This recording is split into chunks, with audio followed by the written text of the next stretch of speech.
요한복음 8장 2절로 12절 말씀을 한 절씩 교독하고 마지막 절은 함께 읽겠습니다. 제가 먼저 읽습니다. 아침에 다시 성전으로 들어오시니 백성이 다 나아오는지라 앉으사 그들을 가르치시더니 서기관들과 바리새인들이 음행 중에 잡힌 여자를 끌고 와서 가운데 세우고 예수께 말하되 선생이여 이 여자가 간음하다가 현장에서 잡혔나이다.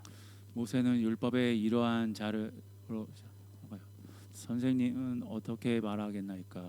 그들이 이렇게 말하면 고발할 조건을 얻고자 하여 예수를 시험함이로라. 예수께서 몸을 굽히사 손가락으로 땅에 쓰시니 그들이 묻기를 마지 아니하는지라. 이에 일어나 이르시되 너희 중에 죄 없는 자가 먼저 돌로 치라 하시고 다시 몸을 굽혀 손가락으로 땅에 쓰시니 그들이 이 말씀을 듣고 양심의 가책을 느껴 어른으로 시작하여 젊은이까지 하나씩 하나씩 나가고 오직 예수와 그 가운데 섰는 여자만 남았더라. 예수께서 일어나사 여자 외에 아무도 없는 것을 보시고 이르시되 여자여 너를 고발하던 그들이 어디 있느냐 너를 정죄한 자가 없느냐. 대답하되 주여 없나이다. 예수께서 이르시되 나도 너를 정죄하지 아니하노니 가서 다시는 죄를 범하지 말라 하시니라. 함께 하겠습니다. 예수께서 또 말씀하여 이르시되 나는 세상의 빛이니 나를 따르는 자는 어둠에 다니지 아니하고 생명의 빛을 얻으리라. 아멘. 예수님께서 초막절을 맞아 예루살렘에 가십니다. 성전에서 사람들을 열심히 가르치고 계시는데 바리새인들과 서기관들이 한 여인을 잡아서 끌고 옵니다. 주님, 음행 중에 잡힌 여자입니다. 어떻게 했으면 좋겠습니까? 모세의 법에 따르면 이러한 경우는 돌로 쳐야 합니다. 그들은 꽤 훌륭한 덫을 가지고 온 거예요. 예수님께서 모세의 율법에는 돌로 치자 하였으나 우리는 좀 감싸주자, 좀 이번에만 넘어가 주자 이야기를 하면 율법도 무시하고 제멋대로 하는 사람이다 라는 낙인을 예수님께 찍을 것이고, 또 예수님께서 모세의 율법대로 해야지 이라고 대답하시면 또 이 사람들은 그동안 사랑하더니 그가 했던 모든 말은 다 거짓이었다 이렇게 말하려고 하는 거예요. 그러니까 예수님이 어떻게 말씀하시느냐에 따라서 메신저를 공격하거나 메시지를 공격함으로써 예수님을 낭패에 빠뜨리려고 하는 겁니다. 예수님께서 대답하지 않으시고 몸을 굽혀서 땅바닥에 뭔가를 쓰십니다. 그랬더니 여인을 끌고 왔던 무리들이 쾌재를 부릅니다. 아하, 역시 어려운 문제구나. 무슨 대답을 해야 될지 모르겠는 모양이구나 해서 빨리 좀 대답해 달라고 채근을 합니다. 그랬더니 예수님께서 일어나셔서 이렇게 말씀하시죠. 죄 없는 자가 먼저 돌로 쳐라. 그리고 다시 땅바닥에 글을 쓰기 시작합니다. 이 이야기를 듣자마자 사람들의 마음속에 찔림이 있었습니다. 그래서 한 사람 두 사람 다 떠나갑니다. 아무도 남지 않았을 때 예수님이 여인에게 물으십니다. 너를 정죄하던 자들이 어디 있느냐? 주님, 다 떠나갔습니다. 그래, 그럼 나도 너를 정죄하지 않겠다. 가서 다시는 죄짓지 말고 살아라. 그리고 나서 다시 말씀을 전하기 시작하는데 그 첫 번째 말이 오늘 보면 12절입니다. 한번 읽어볼까요? 시작. 예수께서 또 말씀하여 이르시되 나는 세상의 빛이니 나를 따르는 자는 어둠에 다니지 아니하고 생명의 빛을 얻으리라. 아멘. 예수님은 스스로를 빛이다, 그것도 생명의 빛이다 라고 말씀하시죠. 그런데 문맥을 보면 단순히 밝다라는 뜻을 넘어서서 이 빛이라고 하는 이야기는 여인을 끌고 와서 덫을 놨던 바리새인들과 서기관들을 생각할 때 이 문구가 훨씬 더 명확해진다는 거예요. 그래서 오늘은 바리새인들과 서기관들의 삶과 연관해서 예수님이 빛이라고 하는 말씀이 어떤 의미를 가지고 있는지 두 가지로 한번 생각을 해보려고 합니다. 첫 번째 의미는 빛이 있어야 길을 알 수 있다는 거예요. 앞에서도 말씀드렸던 것처럼 오늘 본문의 시간적 배경은 초막절입니다. 3대 절기 중에 초막절이 하나인데요. 초막절이 되면 이스라엘 사람들은 곡식 추수와 과일 수확을 마치고 광장에 모여서 초막을 나름대로 짓고 일주일 동안 그 안에서 사는 겁니다. 초막에 사는 일주일 동안 서로 은혜 나누는 거예요. 우리의 조상들은 광야에서 이렇게 허름한 초막 짓고 살았었는데 우리는 하나님의 은혜로 인하여서 이렇게 좋은 곳에서 이렇게 풍성하게 좋은 집 안에서 살고 있다. 주님의 은혜를 찬송하는 것이 초막절이라는 거예요. 초막절이 되면 성전에서 준비하는 것이 있습니다. 여인의 뜰이라고 하는 것에 금 등잔 4개를 놔두고 거기에 환한 불을 비춥니다. 이스라엘 사람들이 광야를 걸었던 것, 그리고 환한 불 사이에 어떤 이미지가 떠오르십니까? 불기둥이 떠오르지 않으십니까?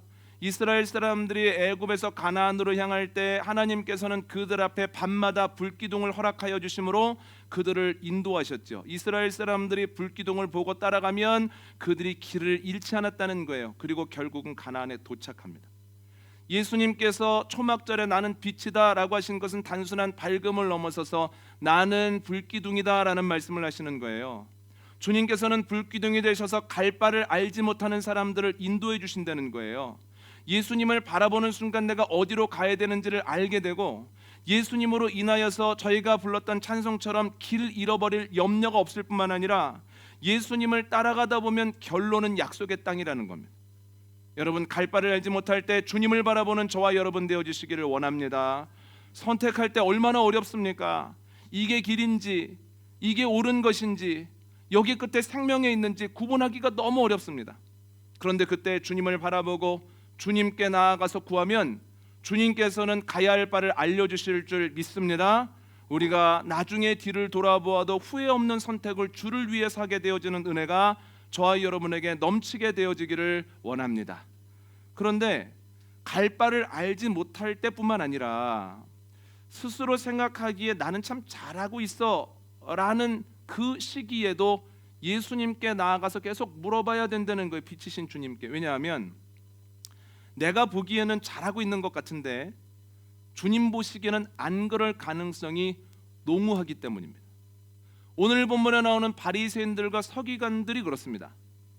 그들은 유대교에 적지 않은 문제를 일으키는 예수님을 제거해야 되겠다고 생각을 했습니다. 누구를 위해서 그런 생각을 했을까요? 유대교를 위해서, 하나님을 위해서 그렇게 해야 되겠다고 생각을 하고, 그들은 율법이라고 하는 절차를 정확하게 따르기 위해서 음행한 여인을 잡아다가 덫을 놓은 거예요. 하나님을 위한다라고 하는 의도도 좋고, 또한 율법을 통해서라고 하는 방법도 정확하다라고 하는 거예요. 의도도 괜찮고 방법도 괜찮은데 문제가 무엇입니까? 하나님께서 그들이 행하는 일을 기뻐하시지 않는다는 거예요. 예수님을 공격하는데 예수님이 누굽니까? 그들이 위하려고 하는 하나님의 독생자였다라고 하는 거예요. 그들이 생각하기에는 나는 잘하고 있어, 나는 문제가 없어라고 얘기를 하는데, 그런데 주님 보시기에는 결코 그렇지 않았다라고 하는 거죠. 이스라엘 사람들은 시내 산에서부터 예수님 시대에 이르기까지, 그리고 지금까지도 율법을 가지고 행동을 결정합니다. 이게 좋은 일일까 나쁜 일일까, 해야 되는 일일까 안 해야 되는 일일까. 그래서 율법은 행동을 구분하게 하는 빛이라는 거예요. 그러나 분명한 것은 율법이라고 하는 것이 빛이면은 빛인 것은 확실하지만 율법의 빛을 가지고는 어떤 것이 옳은 행동인지 그런 것인지를 완전하게 다 알 수는 없다는 겁니다. 일부만 비추는 빛이다라고 하는 거예요. 창세기 3장을 보면 뱀의 이야기를 듣고 하와가 선악과에 더욱 집중을 합니다. 보면 볼수록 괜찮습니다. 먹음직도 하고 보암직도 하고 지혜롭게 할 만큼 탐스럽기도 합니다. 그래서 먹기로 결정하고 먹죠. 남편과 좋은 것을 나눕니다. 아담도 선악과를 먹습니다. 왜 먹었을까요? 줬으니까 먹었다라고 할 수도 있겠지만 아담이 판단하기에도 괜찮았다는 거예요. 그런데 그들의 선택이 어땠습니까? 옳지 않았다는 거예요. 여러분, 감각이라고 하는 것은 내 앞에 있는 사물을 판단하는데 아주 좋은 도구입니다. 그래서 감각은 빛이라는 거예요. 그러나 분명한 것은 감각이라고 하는 빛을 가지고 앞에 있는 사물을 정확하게 다 판단할 수는 없다는 거예요. 이런 면에서는 잘 판단할 수 있지만 이런 경우에서는 내 감각을 가지고 최선을 다했음에도 불구하고 좋은 것과 나쁜 것을 구분하지 못할 때가 많더라는 거예요. 여러분, 제가 어렸을 때 학교 다닐 때 이런 얘기 들었습니다. 등산을 가다가 아주 예쁘게 생긴 버섯을 보면 먹어야 됩니까? 안 먹어야 됩니까? 안 먹어야 되죠. 뭐라고 하냐면 버섯은 예쁘게 생길수록 독버섯이라고 얘기를 했거든요. 우리의 눈에 보기 좋은 것이 오히려 독을 품고 있다는 거예요. 이게 우리의 상식 아닙니까? 그렇다고 다 못생긴 것이 또 독이 없고 좋은 겁니까? 그건 아니라는 거예요. 그래서 감각은 어떤 사물을 판단하는데 아주 유용한 빛이지만 감각이라고 하는 빛만을 가지고는 내 앞에 있는 사물을 100% 정확하게 판단할 수는 없다라고 하는 거죠. 창세기 12장을 보면 기근을 만난 아브라함이 애굽으로 잠깐 피신합니다. 그게 좋은 방법이라고 생각을 했습니다. 그런데 이게 웬일입니까? 애굽에 가서 고생합니다. 애굽으로 올라간다고 올라갔는데 나중에 보니 애굽은 내려가는 길이고 추락하는 길이었다는 거예요. 그러면 믿음의 조상이었던 아브라함이 왜 애굽으로 내려가는 선택을 했을까요? 떠나본 경험이 있기 때문이에요. 아브라함은 75세 때 하란을 떠나본 경험이 있습니다. 하란에서 가나안의 거리에 비하면 가나안에서 애굽은 가깝다는 거예요. 75세 아예 떠났던 경험에 비하면 기근 때 잠시 애굽에 갔다 오는 것은 아주 간단한 일이라는 거예요. 한번 떠나본 사람이 그 정도 못 떠나겠습니까? 그래서 경험에 의지해서 떠나죠. 그런데 그게 잘못됐더라는 거예요. 여러분, 경험은 내가 어디로 갈지, 내가 무엇을 택할지를 결정하는 데 돕는 아주 좋은 도구입니다. 그래서 경험은 빛이라는 거예요. 백문이 불여일견이라는 말이 있습니다. 100번 듣는 것보다 한 번 보고 경험하는 게 낫다는 거예요. 여기서 조금 더 나아가면 100번 보는 것보다 한 번 경험해 보는 것, 체득해 보는 것이 훨씬 강력하다는 거예요. 경험이라고 하는 것이 그렇게 강력하고 좋습니다만 경험이라고 하는 것이 때로는 좋은 선택이 아니라 나쁜 선택을 하기도 한다는 거예요. 경험이라고 하는 빛만 가지고는 내가 좋은 선택을 할 수 있다고 말할 수 없는 거죠. 그 다음 장인 창세기 13장에도 이와 비슷한 일이 일어납니다. 소유가 늘어난 아브라함과 롯이 따로 떨어져 살기로 합니다. 아브라함이 롯에게 이야기합니다. 떨어져 살자. 네가 왼쪽으로 가면 나는 오른쪽으로 가겠다. 네가 오른쪽으로 가면 나는 왼쪽으로 갈게. 네가 먼저 땅을 선택해라. 그래서 롯이 여기저기를 보는데 요단강 즈음을 봤더니 물이 너무너무 넉넉한 거예요. 그가 뭐라고 생각을 했냐면 와, 여호와의 동산 같다라고 하는 생각을 합니다. 그래서 그쪽으로 떠납니다. 그쪽으로 떠난 롯의 삶이 어떻게 되었습니까? 너무 힘들더라는 거예요. 세 가지만 꼽아보자면 첫 번째는 그 땅 사람들 텃세가 얼마나 심한지 계속 이방인 취급하고 무슨 일만 있으면 그들을 공격하더라는 거예요.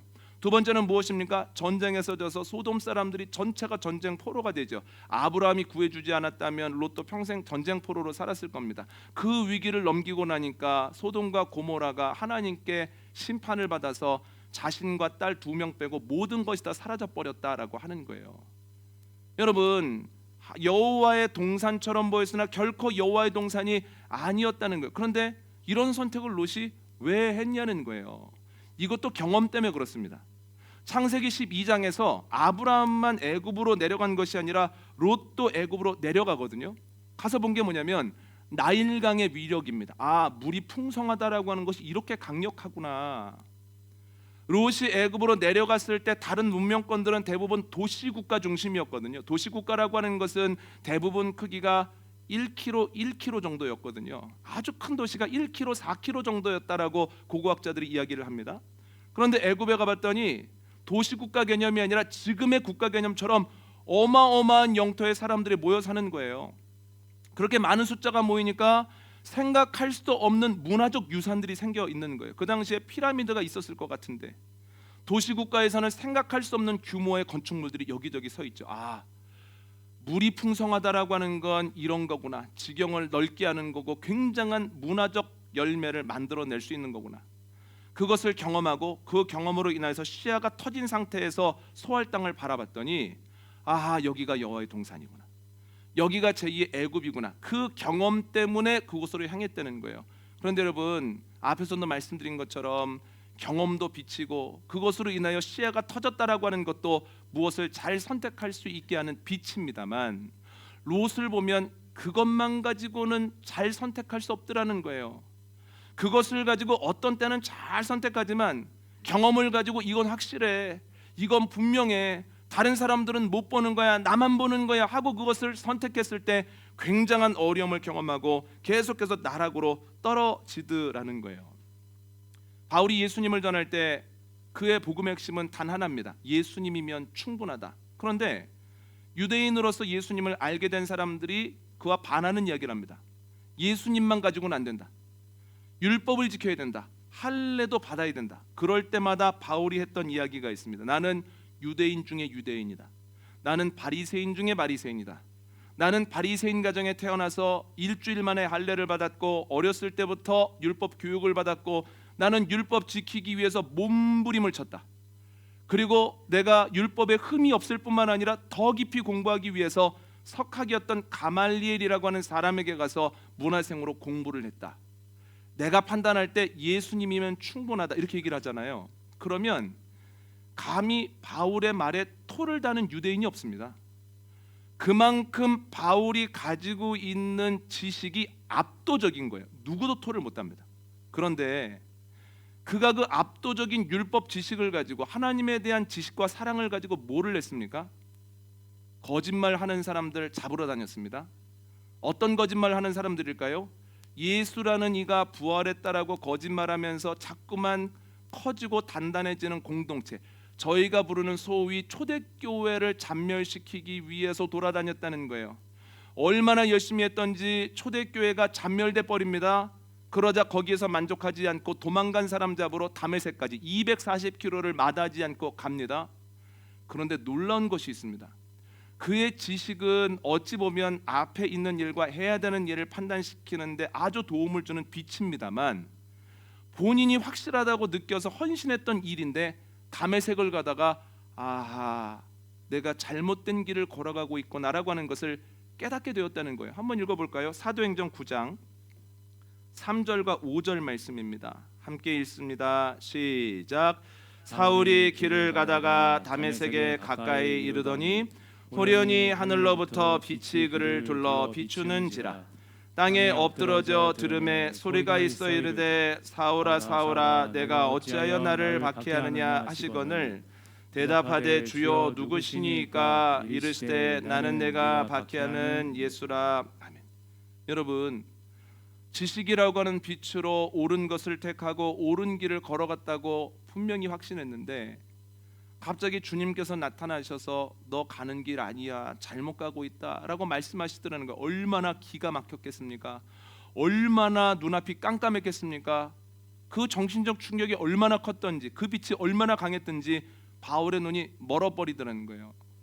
그런데 주님께 기도하면서 나 어떻게 하면 좋겠습니까 주님 물어봤을 때 주님께서 그가 가야 할 길도 알려주시면서 눈의 비늘이 벗겨지게 해주시더라는 거. 한번 읽어볼까요? 사도행전 9장 15절과 16절입니다. 시작. 주께서 이르시되 가라, 이 사람은 내 이름을 이방인과 임금들과 이스라엘 자손들에게 전하기 위하여 택한 나의 그릇이라. 그가 내 이름을 위하여 얼마나 고난을 받아야 할 것을 내가 그에게 보이리라 하시니. 아멘. 주님께서는 이제부터는 내 이름을 전하는데, 복음을 전파하는데 온 힘을 써라. 복음의 길을 걸어가라. 순례자의 길을 걸어가라. 그렇게 말씀하시죠. 우리가 지금까지 나눈 것처럼 우리의 감각, 우리의 경험, 우리의 지식은 빛입니다. 내 앞에 있는 사물을 판단하게 하고 내가 가야 하는 길이 옳은지 그른지를 잘 살펴보게 하는데 큰 도움이 됩니다. 그런데 문제가 있습니다. 그 크기가 생각보다는 크지 않습니다. 그래서 우리가 가지고 있는 빛으로 내 앞에 있는 사물 전체를 비출 수는 없습니다. 일부분만 비춥니다. 그래서 일리는 있습니다만 내가 관점을 바꾸고 내 상황이 바뀐 이후에 그것을 보면 내가 해석했던 것이 좀 틀린 것이 있었네, 내가 그렇게 했으면 안 되는 것이었네, 깨닫게 되는 순간이 온다는 거예요. 우리의 빛이 작기 때문에 앞에 있는 사물을 전체적으로 비추지 못할 뿐만 아니라 그 길을 끝까지 비추지 못하고 내 앞에만 비춥니다.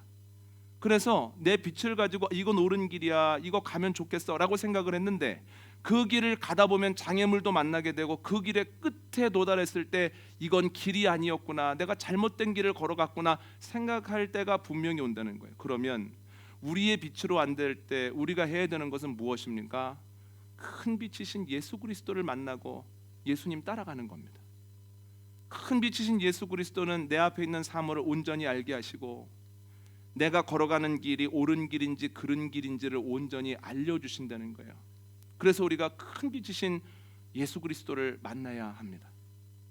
큰 빛이신 예수 그리스도를 만나면 주님이 기뻐하시는 일을 택할 수 있습니다. 바리새인들과 서기관들의 실수를 반복하지 않을 수 있습니다. 우리가 큰 빛이신 주님 앞에서 내 앞에 있는 사물을 보면 좋은 것을 택할 수 있습니다. 아담과 하와의 실수를 반복하지 않을 수 있습니다. 큰 빛이신 주님 앞에서 내가 가야 되는 길을 결정하면 우리는 아브라함과 롯의 실수를 하지 않을 수 있습니다. 아, 올라가는 줄 알았는데 내려가는 길이었네. 아브라함의 실수를 반복하지 않을 뿐 아니라 여호와의 동산 같은 곳이 아니라 여호와의 동산으로 올라감으로써 롯의 실수도 반복하지 않는다는 거예요. 우리가 바울과 같은 실수를 하지 않기 위해서는 빛이신 주님을 따라가고 빛이신 주님의 은혜 안에 들어가는 수밖에 없다는 거예요. 여러분, 큰 빛이신 예수 그리스도는 선택이 아니라 필수입니다. 인생을 살아가는 동안 반드시 만나야 하고 반드시 따라야 됩니다. 그래야만 내 앞에 있는 일들을 알 수 있고 내가 가는 길을 선택할 수 있다는 거예요.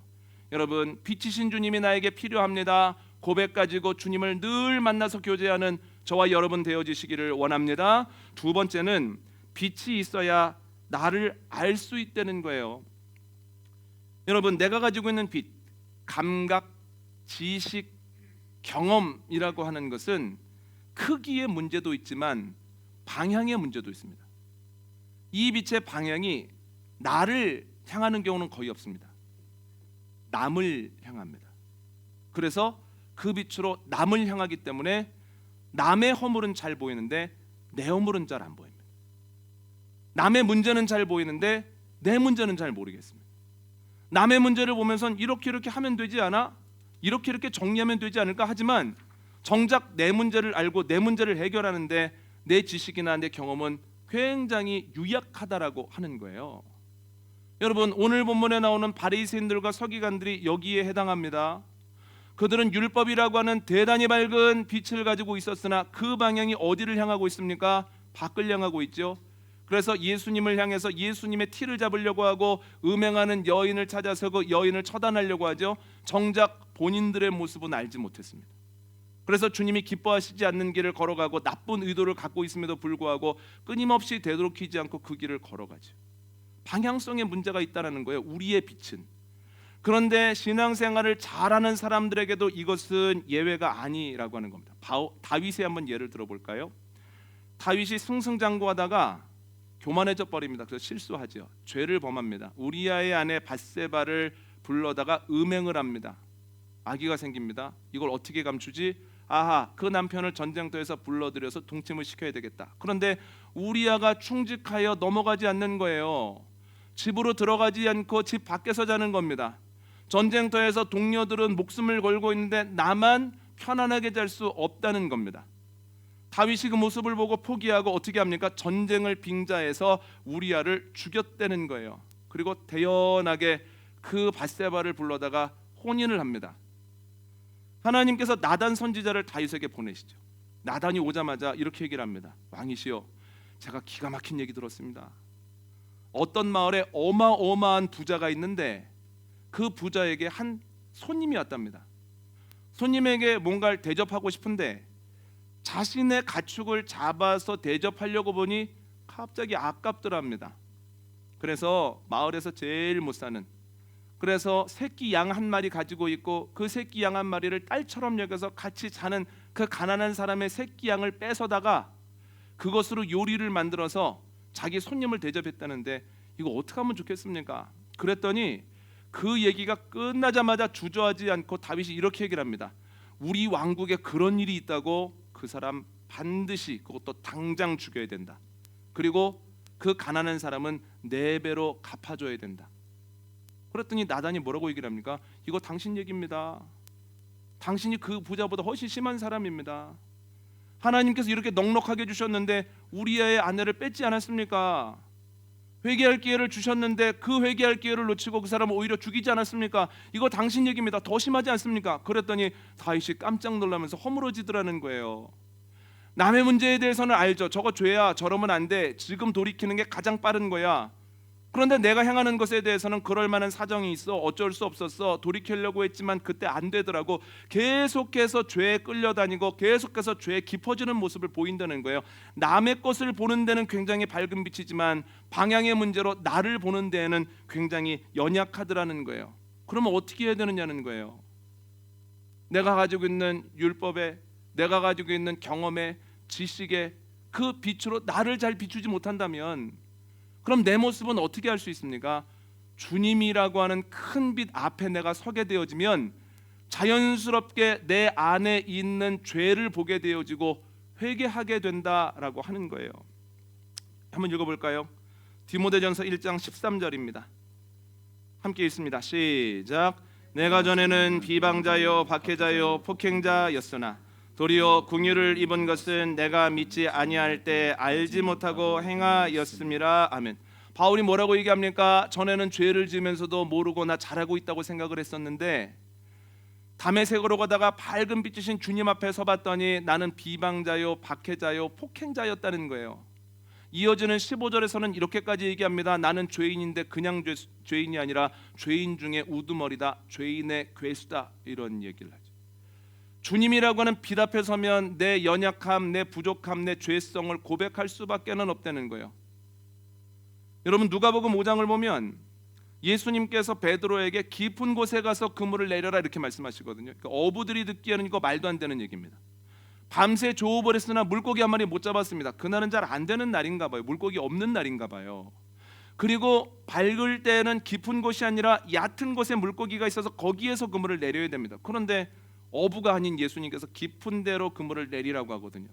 그런데 이상한 믿음이 생겨서, 이해할 수 없는 믿음이 생겨서 깊은 곳에 가서 그물을 내립니다. 그랬더니 물고기가 얼마나 많이 잡혔는지 물고기를 들어 올릴 수 없을 만큼 들어 올릴 때 그물이 찢어지려고 하더라는 거예요. 그때 베드로가 알게 되죠. 아, 이분은 나와는 뭔가 다른 존재구나. 상식으로는 다 이해할 수 없는 분이구나. 그래서 어떻게 합니까? 바로 무릎을 꿇고 주님께 이렇게 얘기합니다. 주님, 저는 죄인입니다. 저를 떠나 주십시오. 여러분, 결혼해서 아기 낳고 열심히 하루하루 살았던 가장이 죄가 있어봤자 얼마나 있겠습니까? 그가 이런 고백을 하는 것은 죄가 많기 때문이 아니라 밝은 빛이신 주님 앞에 섰기 때문이에요.